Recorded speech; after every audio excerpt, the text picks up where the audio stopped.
Todo inició en la madrugada de un domingo del 13 de agosto de 1961, en época de vacaciones de verano. Cuando la mayoría de personas estaban dormidas, se comenzó a instalar una barrera que dividía la ciudad en Berlín Occidental y Berlín Oriental, con alambre de púas.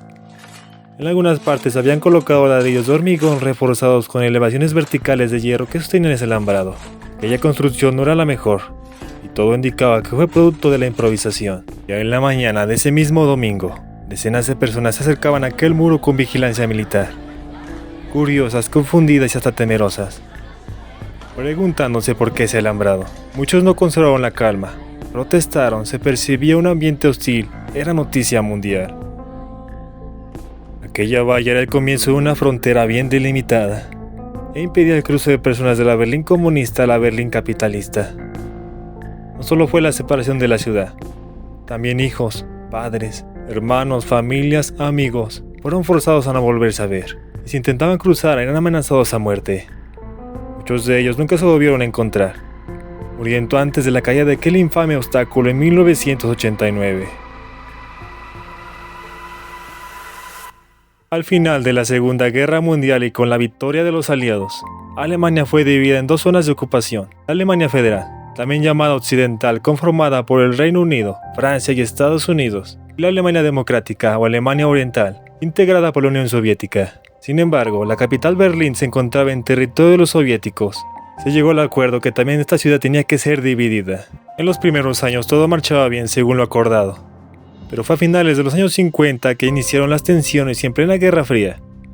Los rumores crecían de una posible confrontación militar y nuclear entre las dos potencias de la época.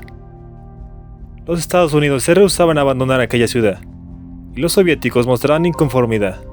El 15 de junio de 1961, el presidente del Consejo de Estado de la República Democrática Alemana, Walter Ulbricht, declaró: "Nadie tiene la intención de construir un muro". En ese mismo mes, en junio, el presidente soviético Nikita Khrushchev se reunió con el presidente estadounidense John F. Kennedy en Ginebra. Ahí expresó su deseo de la salida de los aliados occidentales de Berlín. Finalmente, en la madrugada del 13 de agosto de 1961, se inició la construcción del muro, aunque en un comienzo prácticamente era alambrado. Con el paso del tiempo se mejoró con hormigón. De un día para otro, la ciudad amaneció dividida. Claramente las personas más afectadas eran aquellos de la parte oriental que intentaban cruzar a la parte occidental.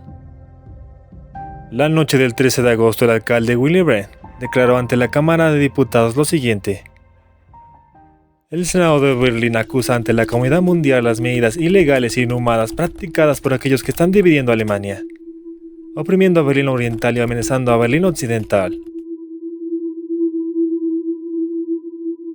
Las tensiones aumentaban. Se percibía un entorno en conflicto. Muchas personas tenían en mente cruzar, pero existía ese temor de que las autoridades militares tomaran represalias sobre ellos, o provocarles hasta la misma muerte. El 27 de octubre de 1961, los soviéticos desplegaron tanques de guerra del lado de su frontera. Los estadounidenses hicieron lo mismo de su lado, en el punto Jet Point Charlie. Estaban frente a frente. Todo parecía que la Guerra Fría por fin explotaba. Permanecieron durante 16 horas separados por unos pocos metros. Un día después, ambas partes retiraron sus vehículos gracias a un acuerdo diplomático. Con el paso de los años, el sistema fronterizo fue perfeccionado. El muro que atravesaba el centro de la ciudad tenía una longitud de 43,1 kilómetros. Las instalaciones fronterizas que dividían Berlín Occidental del resto de la Alemania Democrática tenían una longitud de 111,9 kilómetros. Entre 1961 y 1988, más de 100.000 personas de Berlín Oriental intentaron cruzar a través de la frontera. La cifra oficial de personas que fueron matadas a tiros al intentar cruzar el muro fue de 140 víctimas. El cadáver se retiraba, en caso de no haber testigos, y una identidad desconocida por parte del fallecido. El cuerpo se incineraba en el crematorio de la Policía Comunista del Ministerio de Seguridad del Estado. La urna se enterraba en el cementerio anexo de forma anónima. Pero si el cuerpo era identificado, se obligaba a los familiares no divulgar lo sucedido, o mencionar que la víctima había muerto en un accidente. Eran amenazados y permanecer en completo silencio.